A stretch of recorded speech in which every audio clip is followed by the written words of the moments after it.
आगामी बिहार विधानसभा का चुनाव होना है और अभी जो है आज के डेट में बीजेपी के तरफ से 71 कैंडिडेट का जो है लिस्ट जारी कर दिया गया है।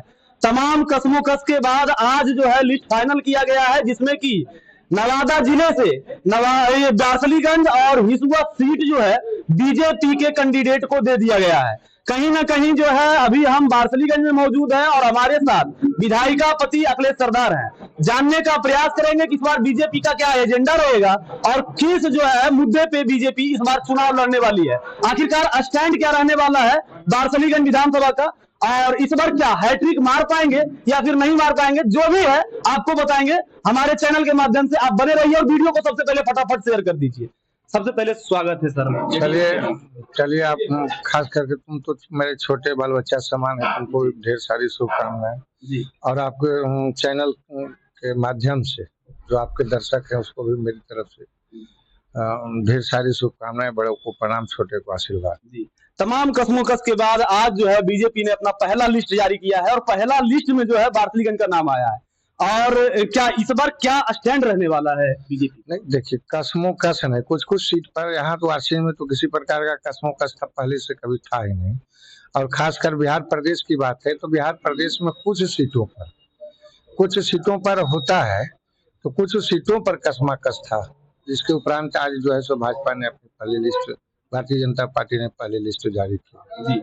महागठबंधन का अभी तक जो है अपने में भी जो है तो कांग्रेस है और आरजेडी है, उनमें अभी तक फाइनल नहीं हुआ है और भारतीय जनता पार्टी पहली लिस्ट जारी भी कर दी है। क्या कहना चाहिए? देखिए एक बात है कि महागठबंधन जो है वो ठगबंधन है, और ठगबंधन इसलिए है कि आप कहिएगा कि उधर आपकी तरफ भी रसाकसी हो रहा है, तो दोनों तरफ जैसे महागठबंधन ठगबंधन इसलिए है, उसमें एक परिवार चाहता है कि मेरा जो सत्ता से बेदखल हुए किसी प्रकार से उस सीट पर जुगाड़ हो जाए, और कोई उसमें चाहता है कि डिप्टी सीएम पद हमको मिल जाए। इस हिसाब से तो ठगबंधन है, तो उसमें लटबंधन होगा ही। बिल्कुल। अच्छा, क्या स्टैंड रहने वाला है इस बार भारतीय जनता पार्टी की? भारतीय जनता पार्टी का स्टैंड साफ है, सबका साथ, सबका विकास, सबका विश्वास, सबका प्रयास, और यही मूल मंत्र के साथ हम लोग आगे बढ़ रहे हैं। और स्टैंड में हम लोगों का है कि 2047 में हिंदुस्तान आजादी का 100 वर्ष पूर्णे जा रहा है। 47 तक में हम लोग विकसित राष्ट्र की कल्पना करते हैं। विकसित राष्ट्र के साथ साथ मेरा राष्ट्र भारत माता की जय के साथ हिंदुस्तान का पूरे विश्व में विश्व गुरु बनकर विश्व के मानचित्र पर अपना सम्मान, अपना गौरव स्थापित करे, इसी उद्देश्य के साथ हम लोग आगे बढ़ रहे हैं। क्या कहीं ना कहीं जो है विपक्ष का आरोप रहता है कि नीतीश जी का जो है मानसिक स्थिति ठीक नहीं है और उनका उम्र भी हो चला है, तो क्या फिर से जो है एनडीए नेतृत्वता जो है नीतीश कुमार को दे रही है? कहां तक सही? 80 बरस के मैंने कहा, आप सुने होंगे कि 80 बरस में हड्डी जोश पुराना था। उनके विषय में वीर कुंवर सिंह के बारे में सुने थे ना? क्या सुने थे? 80 बरस की हड्डी में जागा जोश पुराना था। बिल्कुल। और तो वो उसी बात है। अब अभी आप नीतीश कुमार जी के कार्यक्रम, माननीय मुख्यमंत्री जी का जो अभी चला 2-3 महीने के अंदर बिहार के लोगों के विषय में जो बिहार सरकार जो किया, स्वस्थ मानसिकता दर्शाता है या बीमार मानसिकता दर्शाता है, हम आप ही से पूछना चाहते हैं। उनके क्रियाकलाप से क्या लगता है कि हर व्यक्ति, बिहार के केंद्र सरकार और हमारे बिहार सरकार हर व्यक्ति का ख्याल रखा, छोटा हो, बड़ा हो, गरीब हो, अमीर हो, चाहे किसी वर्ग का हो, किसी धर्म का हो, सबका ख्याल रखा। यह स्वस्थ मानसिकता का परिचायक है। अब जो जिसको लगता है किसी विरोधी के पास कोई एजेंडा नहीं रह गया, तब कुछ बोलना विरोधी का काम है। अच्छा, कहीं ना कहीं विरोधियों का ये भी आरोप रहता है कि जब चुनाव आता है तो वो चॉकलेट बांटते हैं, चॉकलेट के रूप में कहीं ना कहीं 10,000 रुपया जो है तमाम जो है दीदियों के खाते में डाला गया, और कहीं ना कहीं जो है 125 यूनिट बिजली भी जो है मुफ्त किया गया। और एक और आरोप रहता है कि जो तेजस्वी यादव बोलते हैं उनके ही कहीं ना कहीं पद चिन्हों पे जो है बीजेपी चलने का काम करती है, एनडीए चलने का काम करती है। क्या कहेंगे? जैसे देखिए बात, अब पहले से मौका किसको मिला? पहले राष्ट्रीय जनता दल को मौका मिला 15 साल। अभी तो चॉकलेट मतलब बड़ा मिठाई तावड़ा हो जाता है, कम से कम मुंह मीठा करने। उनके जमाने में नेमन चूस चलता था। अगर उस वक्त नेमन चूस भी बांटते, जो कि दुकान में फ्री मिलता था, हम लोग उस वक्त जाते थे दुकान सौदा खरीदने के लिए, तो दुकानदार ऐसे ही नेमन चूस निकाल के दे देता सौदा खरीदने के बाद। तो उनके जमाने में नेमन चूस मिलता। अगर 15 साल के शासन में उन्हें मंचूस भी अगर छोटा छोटा आता था वो दिए होते तो हमको लगता है उनको ये मलाल जो है उनको जो सत्ता से बेदखल होने का जो मलाल खटक रहा है, जो समझ रहे हैं कि मेरा बिहार जो है बपौती है, वो पद जो है मुख्यमंत्री पद बपौती पद है, तो ऐसा परिवारवादी भ्रष्टाचारी बिहार की जनता स्वीकार करने नहीं जा रही है। जी, कहीं ना कहीं कैमरे के माध्यम से बार्सिलीगंज की जनता आपको देख रही है और बार्सिलीगंज की जनता का सवाल रहता है कि जो है कोई भी शैक्षणिक स्थान जो है शैक्षणिक जहाँ पे जो की है जैसे ITI हो गया, फिर मेडिकल कॉलेज हो गया, इस तरह का कोई भी बार्सिलीगंज में आज तक अभी तक लगातार जो है 10 सालों में नहीं खुला। क्या कहिएगा आने वाली सरकार में ये सब हो पाएगा? नहीं, देखिए एक बात बताते हैं, पहले शिक्षा कहे तो पहले जो था 15 वर्षों के शासन में सब सारा बिहार का स्ट्रक्चर जो था ध्वस्त था। अब इस सरकार जो है सो धीरे धीरे पटरी पर लाने का काम कर रहा है। आप देखते होंगे कि हम लोग उस समय देखते थे कि शिक्षा के अभाव में उस वक्त माहौल भी अनुकूल नहीं था कि हम अपने बच्चे बच्चियों को कहीं बाहर भेजते पढ़ने के लिए। तो उस वक्त जो है सो खासकर बच्चियों को तो बाहर स्कूल भेजना, बगल के गांव स्कूल में भी कहीं कहीं यदा कदा 2, 4, 5, 10 किलोमीटर पर स्कूल रहता था तो वहां भेजना मुश्किल था। आज शिक्षा की स्थिति में सुधार आया है कि हर पंचायत स्तर पर +2 की पढ़ाई की व्यवस्था है और हर अब हम लोग आने वाले समय में हर प्रखंड स्तर पर हम लोग चाहेंगे कि PG की पढ़ाई हो। और सरकार जो आप कह रहे हैं कि कॉलेज, आप देख रहे हैं कि पहले जिला स्तर पर भी अब जो है सो आपका केंद्रीय विद्यालय की स्थापना हो रही है। जिला स्तर पर आपका पॉलिटेक्निक भले खंडवा में खुला, कहीं तो खुलेगा, लेकिन जिला स्तर पर भी जो जैसे पहले एक एम्स हुआ करता था स्वास्थ्य के मामले में, एक वहाँ, लेकिन आज देखिए कि बिहार के अंदर 2 एम्स तो उसी प्रकार से अभी हर जिला पॉलिटेक्निक की पढ़ाई की व्यवस्था, केंद्रीय विद्यालय की व्यवस्था केंद्रीय विद्यालय पर हो रहा है। और ये रफ्तार अगर पकड़ेगा तो हम समझते हैं कि विधानसभा स्तर पर प्रखंड स्तर पर भी आने वाले समय में संभव हो सके, पलायन रोक दिया जाएगा। देखिए पलायन तो अब बहुत ज्यादा माना, पलायन तो हम तो शब्द जो आप कहते हैं कि हम देखते हैं कि अब गांव घर कस्बा में मजदूर नहीं मिलता है और हर एक मजदूर की कमाई 500 से 600 की लगभग हो गई है।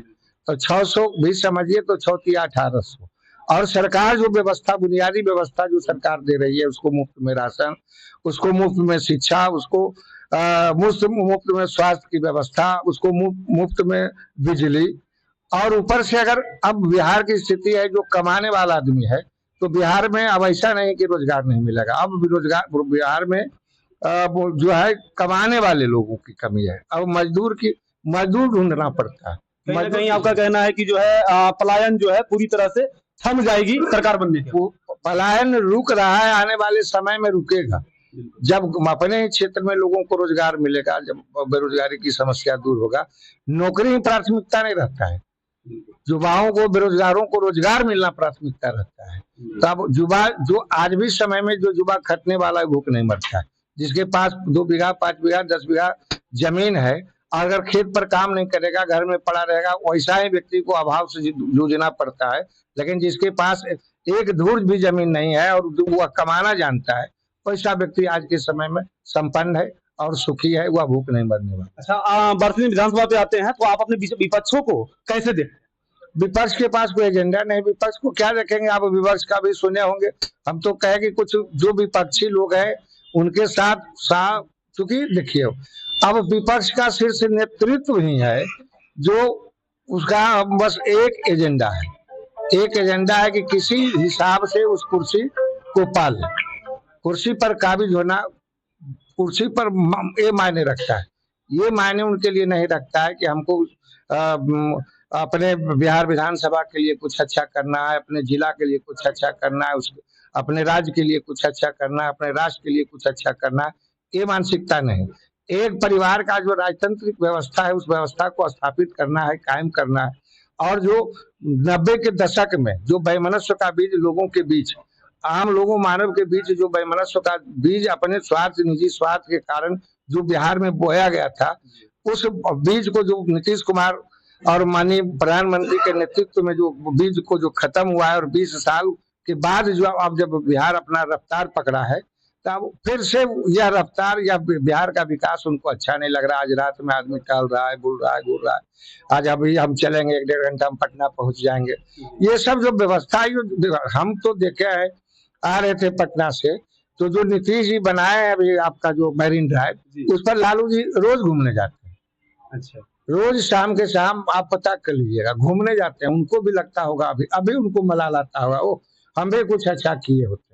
उनको लगता होगा कि एक हम इस दुनिया से जाएंगे तो मेरी पहचान जंगल राज होगा।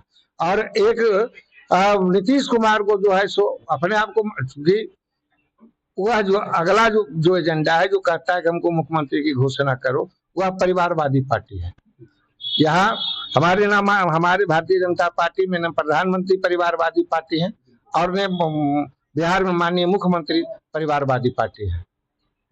अच्छा, इधर भी जो है एनडीए से भी सरदार हैं और कहीं ना कहीं विपक्ष में भी सरदार हैं, क्या कहिए? नहीं, एनडीए से सरदार ये तो मोहब्बत का नाम सरदार है।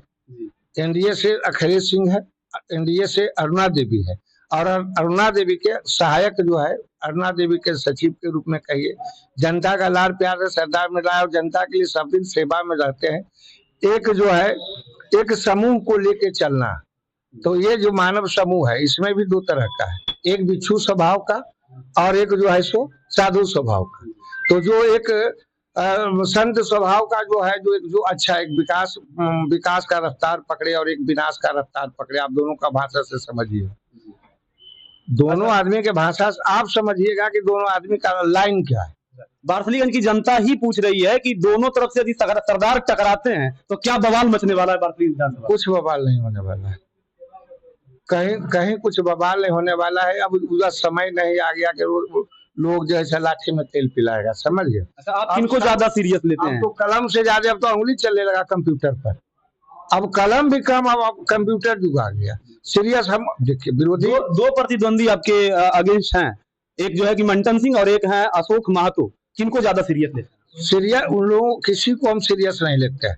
सीरियस रूप में ही लेते हैं कि जो पहले पार्टी हम पर भरोसा किया और जनता के बीच में जाएंगे, जनता का फिर जो चुनौती होगा उसको हम सीरियस के रूप में लेते हैं।